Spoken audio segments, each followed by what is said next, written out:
Hej. Og der er mange forskellige her. Free morphs. Jeg vil være den her. Jeg er her. Jeg vil være hende her.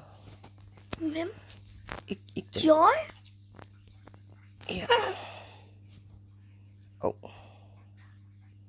Jeg zoomer ind.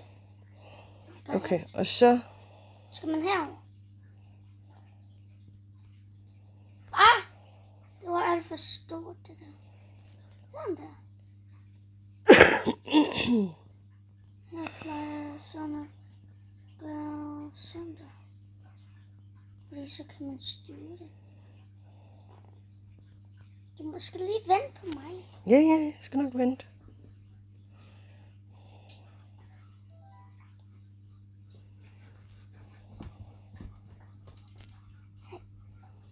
Jeg bliver bare kæmpe.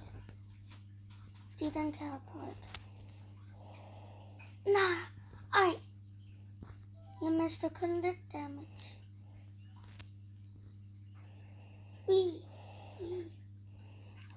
Det går meget godt, det her. Nå, okay. Man kan miste. Ja, jeg troede, man døde. Gør man. Jeg snur bare en lille bitte smule, okay? Ja. Jeg skal i hvert fald lige være lidt større her, for ellers kan jeg i hvert fald ikke det der. Det går ret, jeg snydt lidt. Det går ret godt. Her skal man være stor. Kæmpe stor. Og her vil jeg blive meget lille bitte.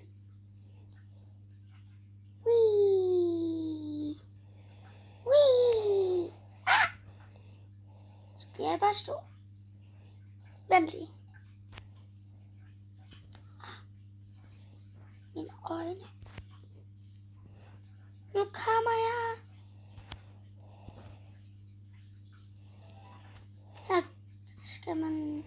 Er du med? Ja, nej. Du skal være mega lille igennem røret. Det ved jeg. Og så... Jeg tror lige, man kan snyde. Eller, det kan man faktisk godt. Nej, det kunne du så heller ikke.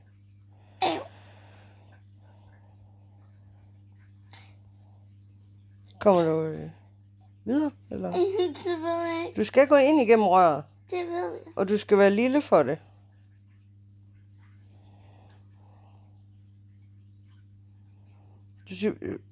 Det gør ikke noget at gå i det grønne snask. Altså, du mister lidt liv, men det er det eneste. Sådan der. Hvor godt du kommer der. Jeg kan næsten ikke se dig. Skal fordi jeg er så lille. Ja, det kan godt være. Ja, du skal... Kom nu ud igennem. Au! Sådan der. Sådan der. Nu bliver du jo kæmpe stor. Nej, det er ikke mig. Nu er jeg her. Man kan snude og så bare hoppe over. Kan man det? Ja.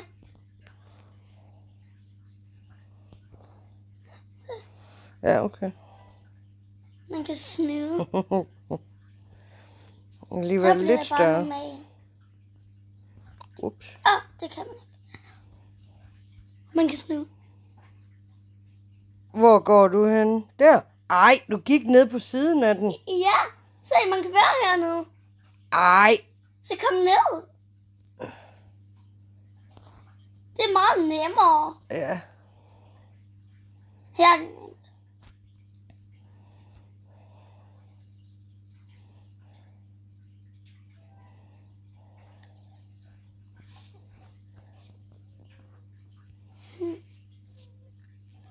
Det er sjovt. Jeg plejer bare. Au, det gør lidt damage. Jeg ramte kun en, fordi jeg gjorde mig lille. Kan du hoppe hele vejen over? Gjorde du det? Ja. Ej, hvor snyd. Det kunne jeg ikke. Man skal bare hoppe med nogle gange. Hvor er du henne? Jeg er på vej op ad trappen. Ja, jeg døde. Så går jeg ud fra, at du kommer nemlig. Ja. Jeg prøver i hvert fald. Jeg kigger ned efter dig. Kan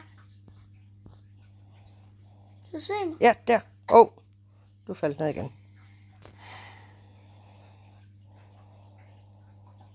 Mit dumme hår. Nu faldt du ned igen. Jamen, måske fordi mit hår trænede. Og der kommer du.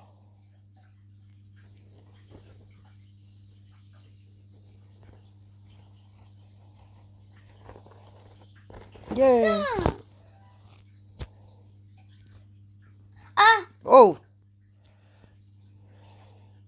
Det var tæt på, at jeg var rendt med det. Okay, jeg faldt så ned. Faldt du ned? Ja, det gjorde jeg. Jeg faldt ned.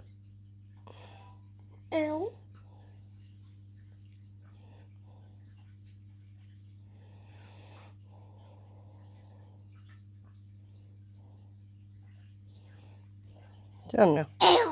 Og så er det en rutsjebane. Igen. Ja, okay. Wow, flyver ud over kanten. Fantastisk.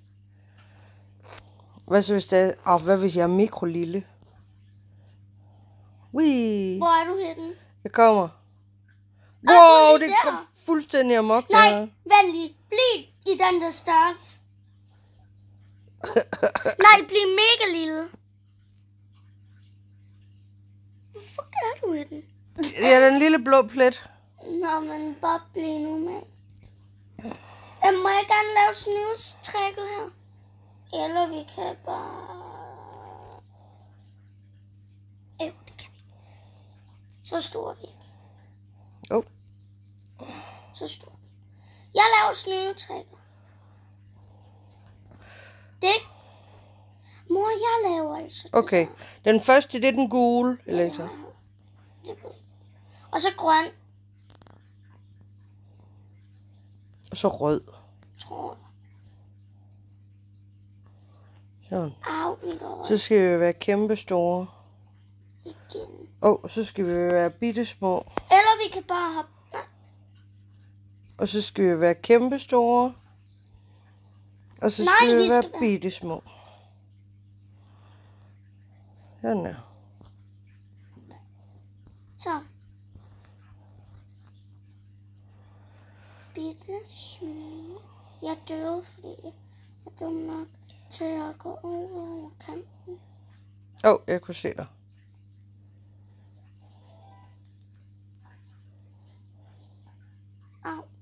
Altså bare at gå igennem. Lige pludselig så har du nok ikke mere liv. Sådan der. Ja, man kan bare gå.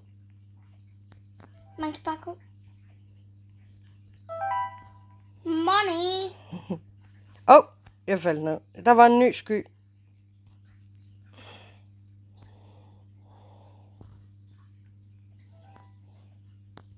Ellers skal man bare være mikro. Eller?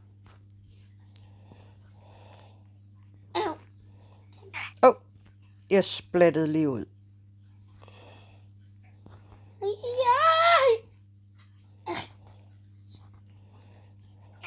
Okay, jeg splattede ud.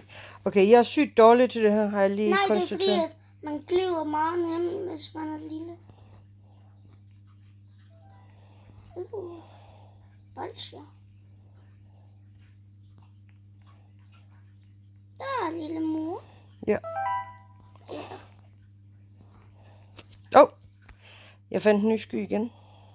Sky hvor? Bare lad være, okay, ikke det der.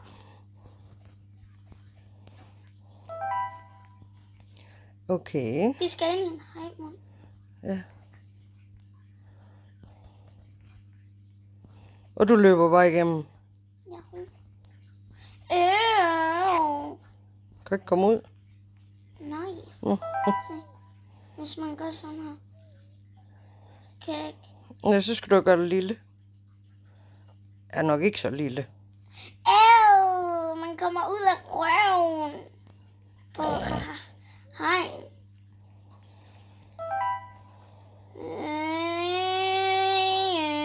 Og æder med gang i de futter der. Stor.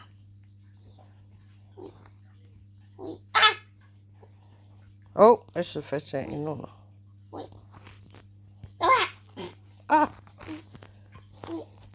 Nej! Ui. Hvordan kan du gøre det der? Sådan. Det er ret svært. Nej, ikke Squid Game. Er det virkelig sådan, eller er det sådan ligesom dem? Nej, det er faktisk sådan, man skal det der.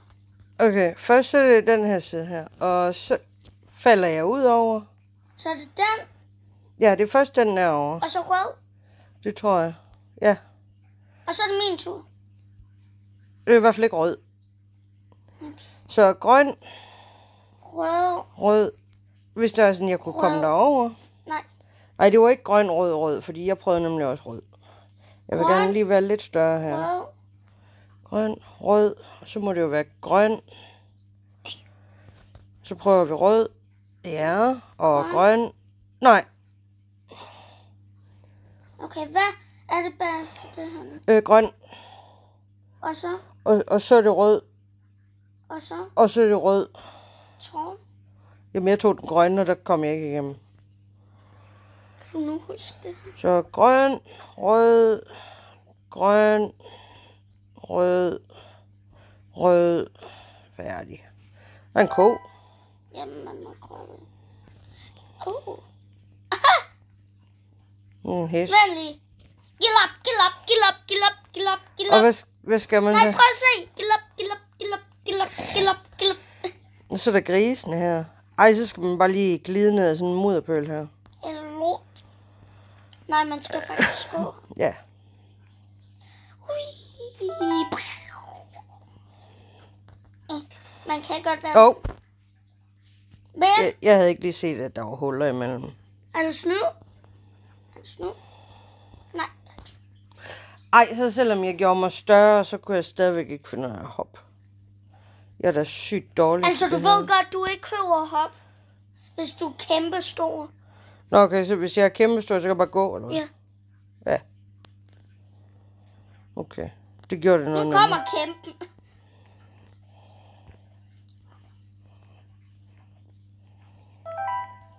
Hvad giver 1 plus 1?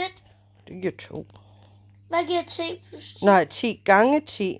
10 gange 10. Det er 100. Og 0 plus 0, det giver 0. Og 50 minus 50, det giver også 0. Og 1 gange med 1, det giver 1. Okay, nu skal vi ind i munden på en eller anden, der godt kan lide burger og witch brew. Så det ud til. Okay, så skal vi være store igen. Og så skal vi være små. Ja, okay, du skal ind under væggen. Jeg kan ikke blive lille nok. Stor. Ui. Sådan der. Nå. Okay, jeg døde faktisk af muren den her gang.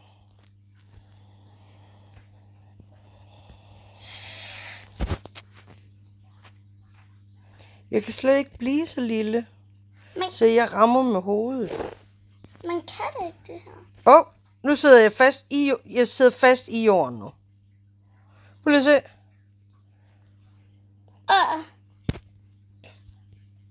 Sådan der. Jo, jeg kunne være så lille, jeg kunne komme igennem. Men jeg kan ikke få min pil helt derned.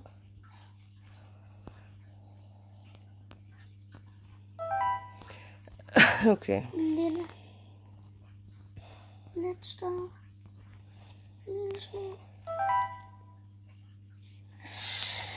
Duh!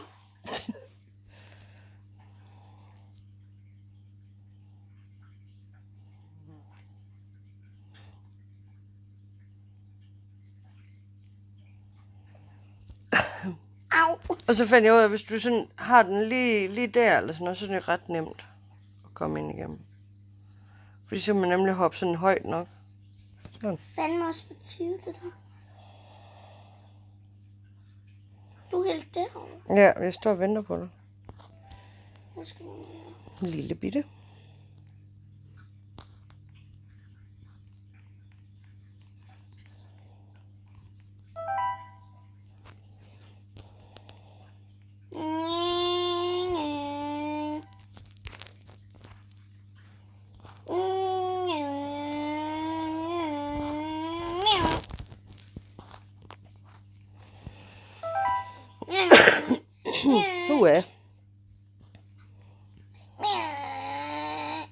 Okay, noget siger man skal være stor.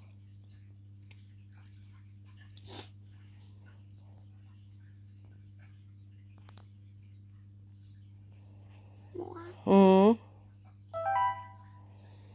Okay, hvad må vi hoppe på? Alle. Okay. Undtagen Nej. røde. Ja. Alt det, der ligner en. Hvad for det? Nå, så skal vi vist være store igen her. Må man faktisk røre ved det røde, den er der? Ja.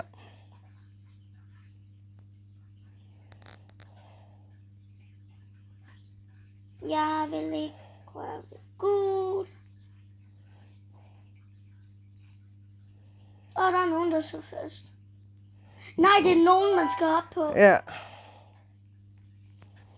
Jeg bliver bare kæmpe. Hende er flot. Undtagen hende ikke har noget ansigt. Er hun ikke? Nej. Nej. Nej, det havde han da i det mindste. Hun har ikke noget.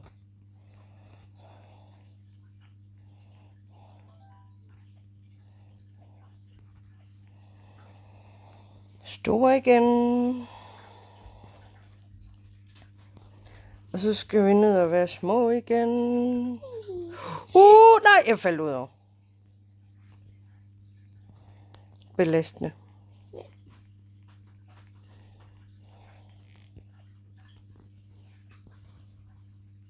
Nu bliver jeg minigone.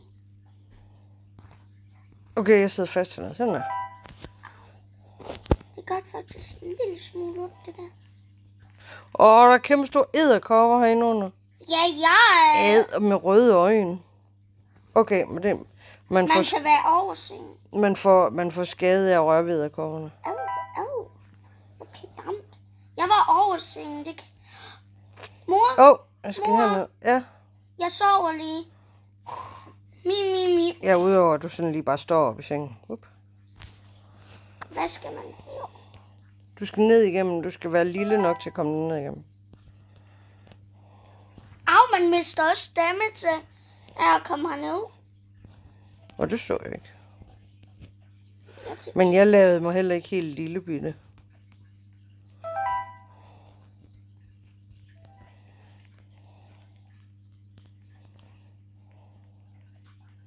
Jamen, hej så. Jeg gør bare det her. Tjut. Okay. Man glider bare. Jo, det kunne jeg godt. Man skal ikke hoppe. Så skal vi gå på trapper igen. Jeg er lige bag ved dig. Ja, det kan jeg se. Der kom... det var tæt på. Ja! Du. Har vi vundet? Ja, vi har så. Du. Hvad er det herovre? Regnbue. Se mig. Jeg vil hende her. Se. Plant yourself. Ja, se. Hvad? Man kan være lille. Hvor? Hvorhen? Fordi du er ikke et normalt menneske. Min ben blev lille. Nu har jeg et lille og orange ben og en orange arm. Morph remover. Nej, se. Okay. Se, jeg er sur. Det kan jeg se. Ej, prøv at se der. Så kan man være dem der. Nu er jeg i hvert fald sur. Ved du hvad, nu var jeg Sonic.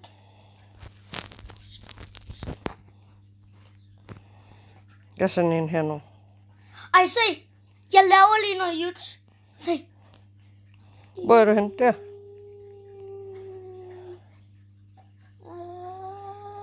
Jeg tror det er lidt hurtigt.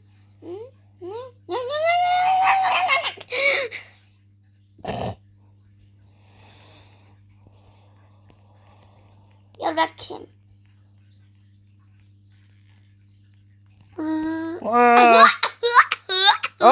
Ej, nu blev jeg en rustning.